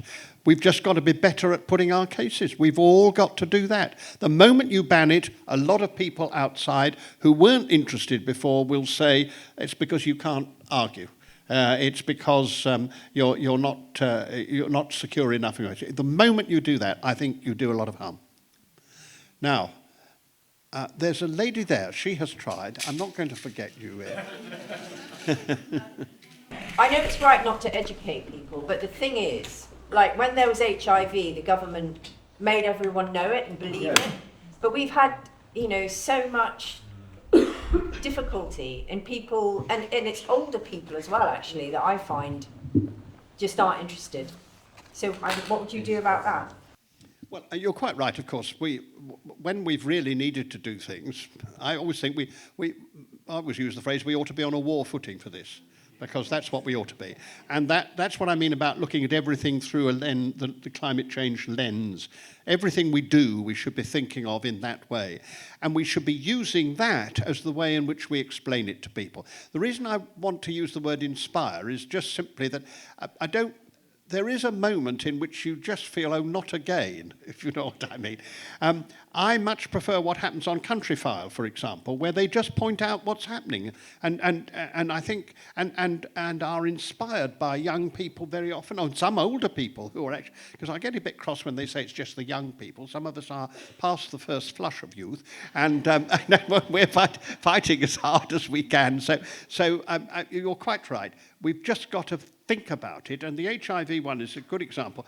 Norman Fowler, who led that, if you remember, he always said he really objected to the fact that the only thing anybody knew about him was that he resurrected the word condom. And I've always thought it's rather a sad thing to feel that that's what happened to you. Good. Come on. Thanks, Lord Deben, and always absolutely fantastic. So thanks very much, and thanks to Dr. Behrens as well. And can I put this to both of you? You're probably expecting me to say it, I should think, probably because I've said it before in other events. Why are we still sticking to this 2050 net zero target and talking about it as if it's really realistic and scientifically right? We've already had Antonio Guterres come out and tell us it's got to be 2040 for the Western developed countries. We know that the climate effects are coming quicker than before. You'll know in my day job, my hat of Managing Director of Scientists Warning Europe, you'll have seen the 3 letters that we've issued to the government in previous times, against Rosebank, against the oil and gas licenses, all calling for 2030. James Hansen, possibly the top climate scientist in the world, signing them, and Sir David King. So maybe opinions from both of you about really, is 2050 the right target?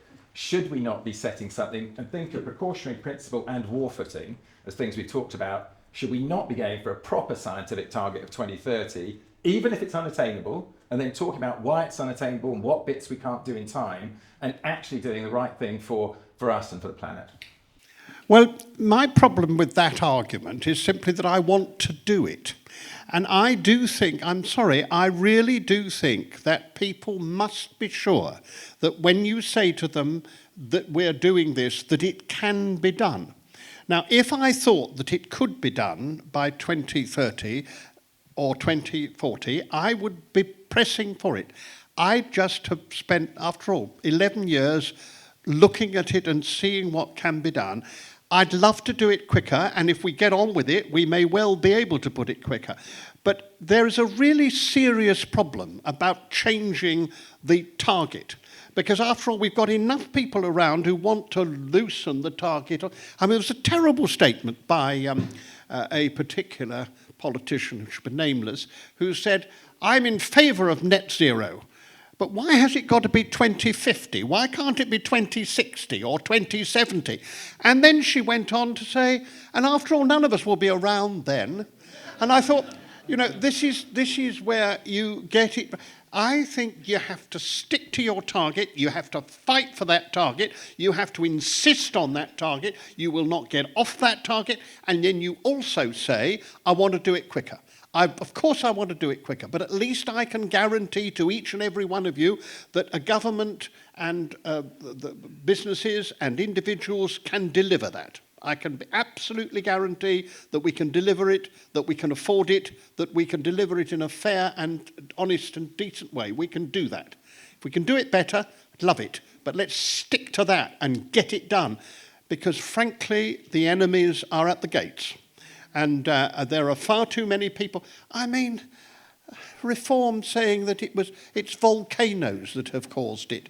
It is not volcanoes, and it is in fact what the scientists say. I cannot understand why people do not recognise that the facts are very clear. I used to have to argue this every time. I don't have to do it now very much, because there are people. An audience normally thinks that person's off their heads if they get up and suggest climate change isn't happening. So it is actually. The trouble is, they believe it's happening, but then they say, I agree with it's happening, but I'm not sure that we should be doing this or that or the other. And that really annoys me, because we actually got to do both this and that and the other. Yeah, I guess I would just add that, you know, what scientifically we would need to do would be to go much faster. I mean, we see these impacts that we're experiencing. I think what that does is open up a window, an opportunity. Every single time we have these climate extremes, we need to open up the debate for moving faster.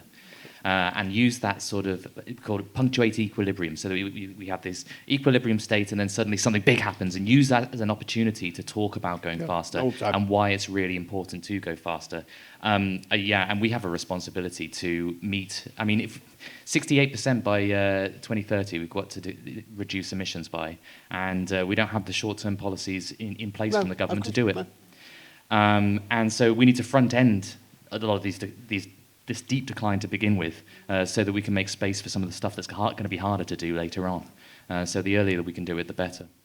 There's a lady with her glasses elegantly placed on the top of her head. Yes, indeed. I've got two questions. I agree with the lens analogy you keep coming back to, and everything I'm hearing. It's like, it feels like climate change should be above manifestos and above everything else, and then everything else comes down from it. That's what it feels to me. So if there's a room full of people here who could be career changers or retired looking to do work, what kind of things could people practically do beyond recycling and turning lights off to make change is one question.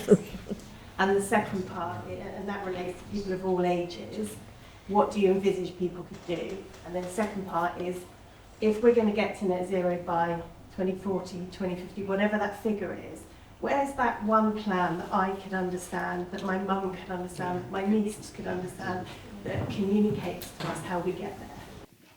Well, the answer to the second question is that's exactly what the Climate Change Committee has demanded. It's exactly what we haven't had.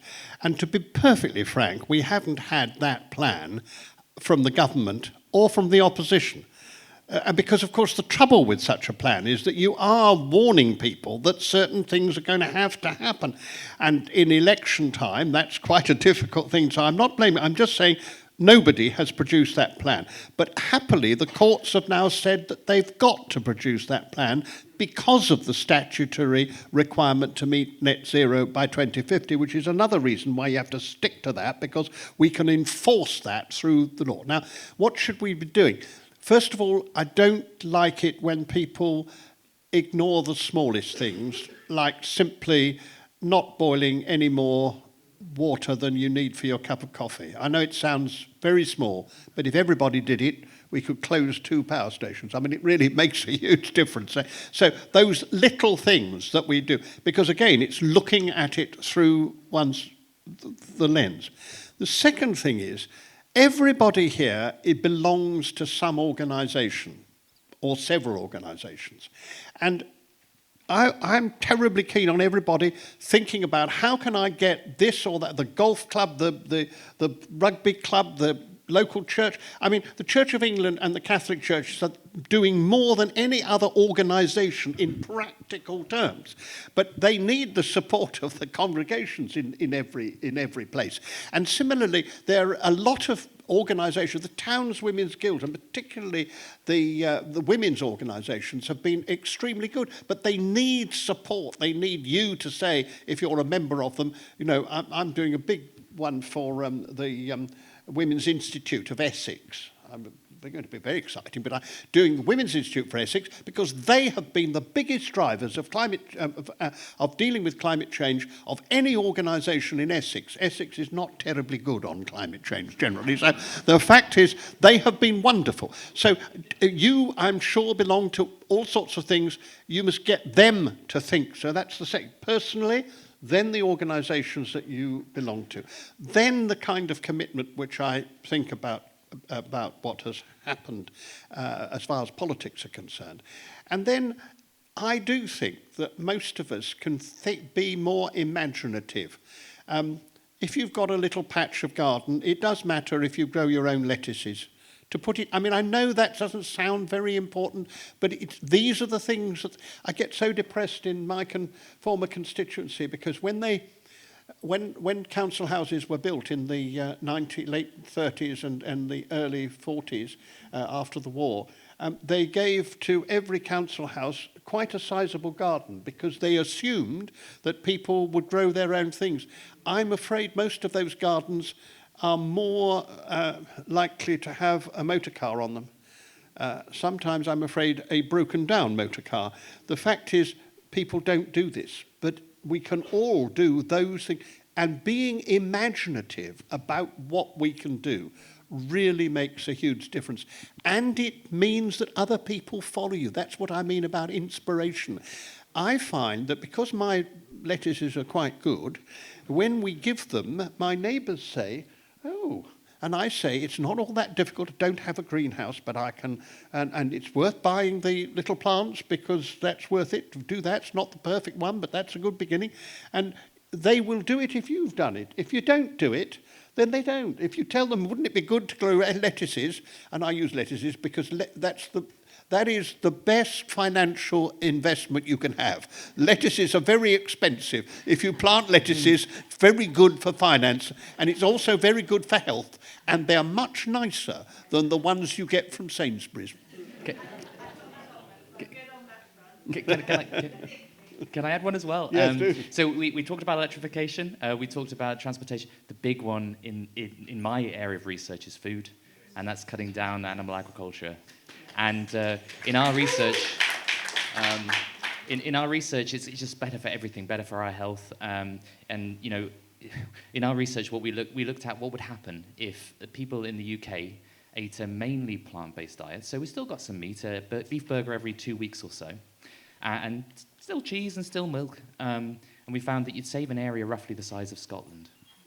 You know, and when I think about the vision, and when I think about that future that we could go towards, that's healthier for us in terms of the air pollution. Air pollution from agriculture today is about 50% of the total air pollution. We don't really appreciate that. And I think about this network of parks that's going to address both the climate crisis and also the nature crisis, being in one of the most degraded, nature-degraded countries in the world. And I just think about what that can happen. And when you can draw down carbon onto that land, then you actually double your benefits. You do. Yep. And it's also more resilient. So we talked about the forestry before. The diverse, rewilded areas will be more resilient to flooding, which is the key hazard that we face. And we can do it every day. We vote 3 times a day when we eat. And so, we're talking about how you can make an individual impact and make a systemic change. And the research shows this. As we start to do this, then more options become available for other people who don't really want to do it, but they'll try it out because it kind of sounds good. And then it's the story of exploration rather than just cutting something out. So that's the sort of vision that I like to think about when I think about the future. But be properly balanced. I mean, I have to admit, we have a small farm, and it's an organic farm, but I couldn't run it without the animals, because you cannot actually produce the food in the way that you want to produce it unless you've got animals walking on it. It's actually not just, if you don't want to plough, having the animals on it walking is very important. And of course, the shit's rather important too. That all helps. So you want the mix. So I'm never one of those who say that you should not have meat, but we should all eat less meat. If we all ate less meat, and the other thing is, and if we were better at producing plant-based food so that it tastes good, I mean, the thing, and it very often does. I tell you, I bought the local pub because I decided that we needed that for a locality, so I run the pub, and we always have vegetarian and vegan options as part of the whole thing, and I must say they're very good, because I insist that they're very good, because I don't want people coming in looking miserable, having a miserable meal and going out and saying, I may be miserable, but I'm doing good. That's not what you want. You want them to say, my goodness, this is a really nice, this is a really good risotto, which I really like with the mushrooms. It's really worthwhile. Yes, and try it at home. That's absolutely right. I think we should start to wind up soon. So shall we have one last question? Well, shall we have 3 questions and Three's answer them all fine. at once? There's a lady there, and there's a gentleman there. Right. So the lady, yes, you please, yes. You mentioned right at the start, Lord Deben, that the poor suffer the most, and you're talking also about the poor in the world, not only in the UK. And I wonder, I spent my whole life in this subject of development, global justice, and you'd think I would have experienced this pretty thoroughly by now, and travelled in the global south a lot, and in very poor communities a lot. But I had a real shock just last week, which brought home to me again how powerful it is to be hungry and what it means. And if we all could experience that in some way, which our media never allows us to do, I think people may have a shock also. Even though I knew it so well in my head, I had a shock. I was on a Zoom with a lot of very lovely people, Americans, Europeans, and then there was a black square with very little light because they couldn't afford the light. It was from a refugee camp in Kenya, and a young Kenyan came on, and he said he was really upset because his brother was angry with him, and that seemed to be the center of the thing he was trying to say. And he was angry because he was the person who collected the food from the World Food Programme for their whole community, and he'd slept through it. And his brother was angry because they didn't have food now for a month from the World Food Programme. And I thought, well, how could he possibly sleep through it? And he said, and then I realized, even the way he was talking to us, he was completely dazed by long-term starvation. And his sleep was the sleep of someone who's been long-term starved. And what do they get from the World Food Programme is a bag of mealie meal, not exactly the most nutritious plant-based food there is, just starch. I've seen kids making it in Africa, you know. And it just came home to me, even though I've been working on climate change for 40 years and on development for 50 years since I was a child, I've been working on. My family did it. Nonetheless, it shocked me. And if we all could really experience being with a fellow human being who is so, there are 200 million Kenyans and Somalis and Ethiopians in this, right? Well, and so that's what we're inflicting on people. We're our fellow human beings. When we say, oh, we don't like being inconvenienced, we don't really want to bother. Oh, it's not quite as nice as the food I'm used to. You know, these little tiny fussings compared to, and these are the people bearing the cost. And can we take that on board? Thank you. Lady in front. Hello, thank you. Will you stand up for a minute? You've given lots of really positive solutions, they're great.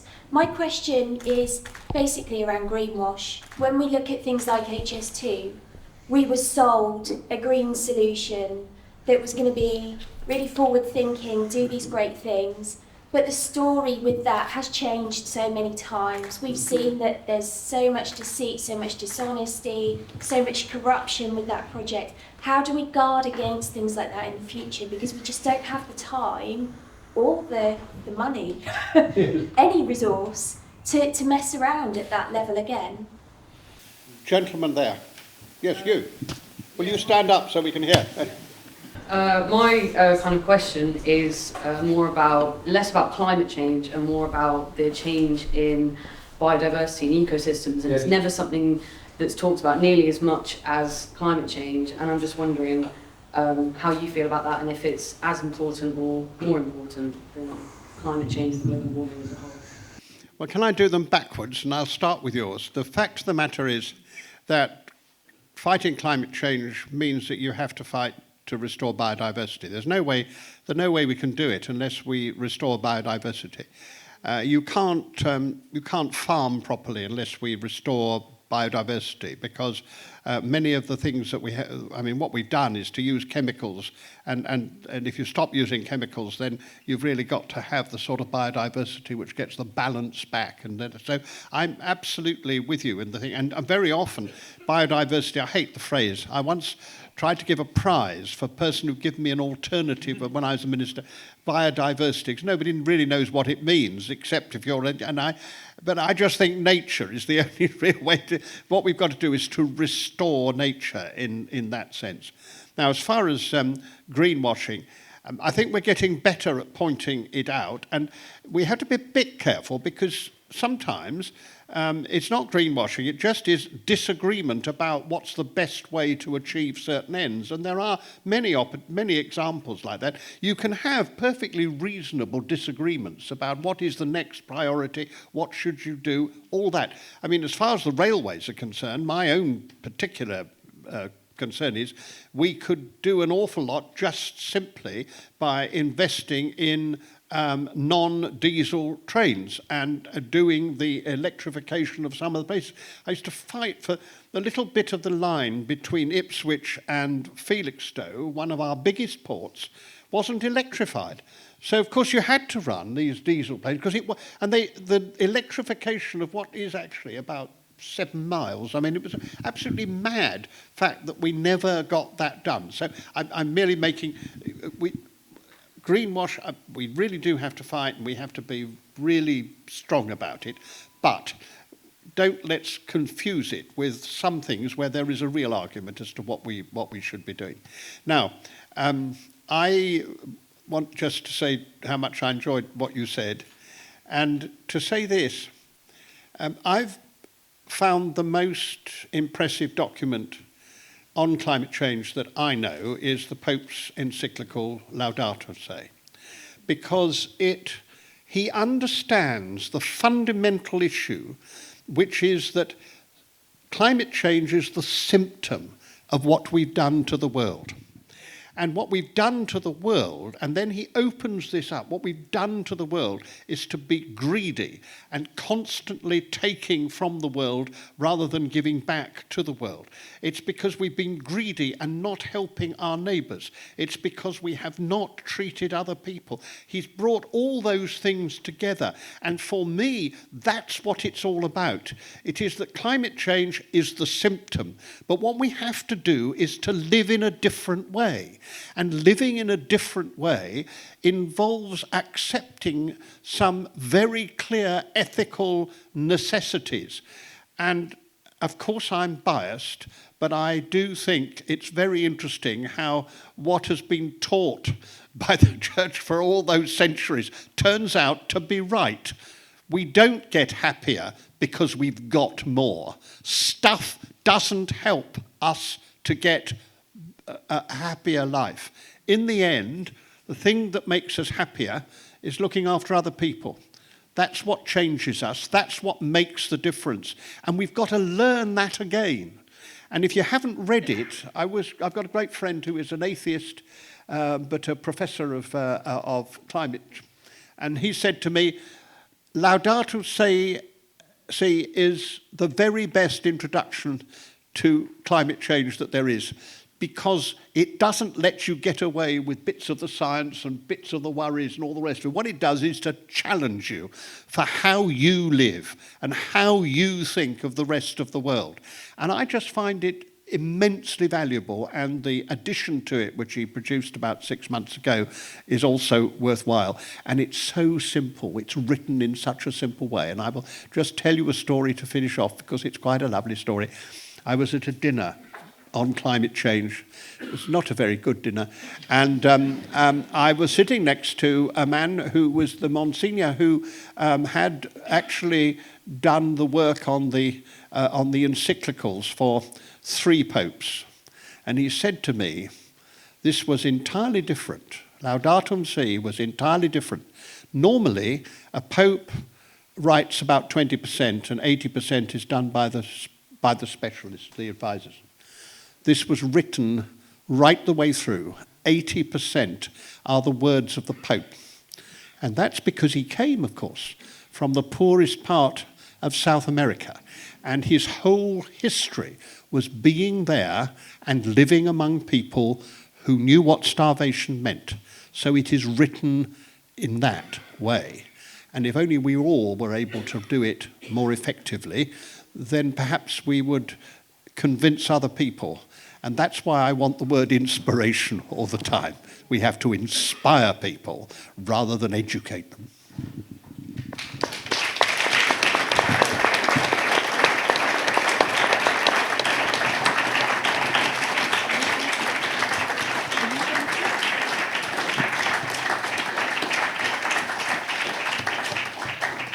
Paul, did you have a final word as well before we bring... Amen.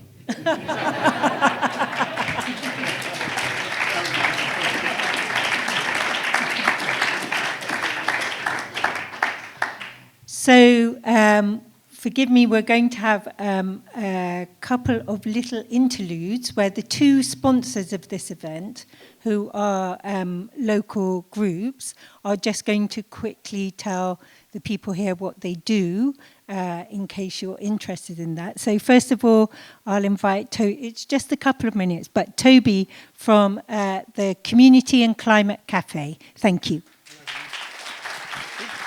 I have a microphone. Can you all hear me? Amazing. So first of all, isn't this amazing? You're all amazing. You are all amazing. Everyone here is beautiful, fantastic, magical, and really needed. And don't ever forget that. You are very, very beautiful. Very beautiful. It's actually quite scary, all these beautiful faces looking at me. It's a wonderful feeling. So basically, we are all here because we want to know, we want to learn, we want to challenge ourselves, we want to listen. We just want to make the world a better place for every living being, whether it be our friends, family, or people and animals we do not know, and trees, and rivers, and rocks, and the clouds, and everything. We have just created connections with each other, community. And as these gentlemen are talking for about 2 hours, it all sounds very, very complicated. but a lot of the solutions are very simple. And the simplicity of connecting and community and the amazingness of connecting and community is apparent in us all, and we all need it. The division in this world is killing us and it's killing the planet. So, on that note, I have co-founded a group called the Community and Climate Cafe with Dora Hargitay, the amazing, she was here but she's gone, Rue Tipney and Dan Tipney. We meet once a month at the Patch in High Wycombe.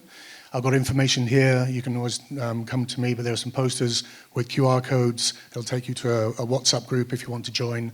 We meet up once a month, we have talks, we go for walks, we've spoken about plant-based food, plant-based cooking, about regenerative travel, we've talked about so many things, I can't even remember them right now, but we've also helped create the first People's Assembly in High Wycombe as well, which I think was pretty amazing. And there are lots of people here who are involved, so thank you all very much.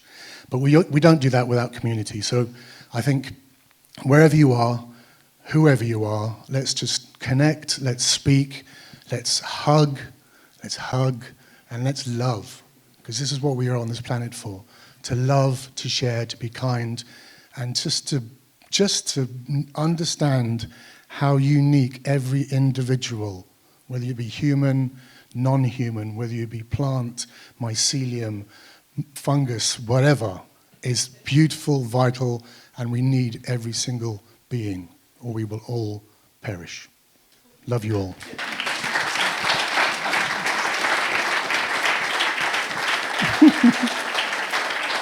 Gemma?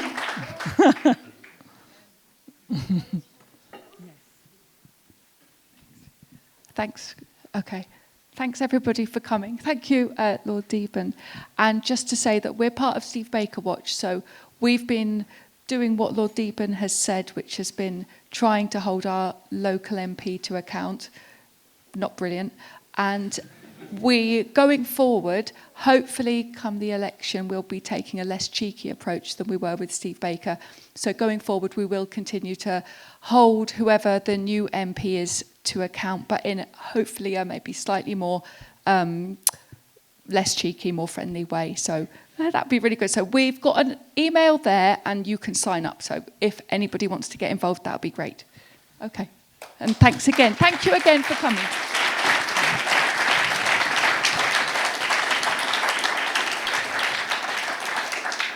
So that's Gemma Rogers, and she did a lot of the work that went into sorting out today.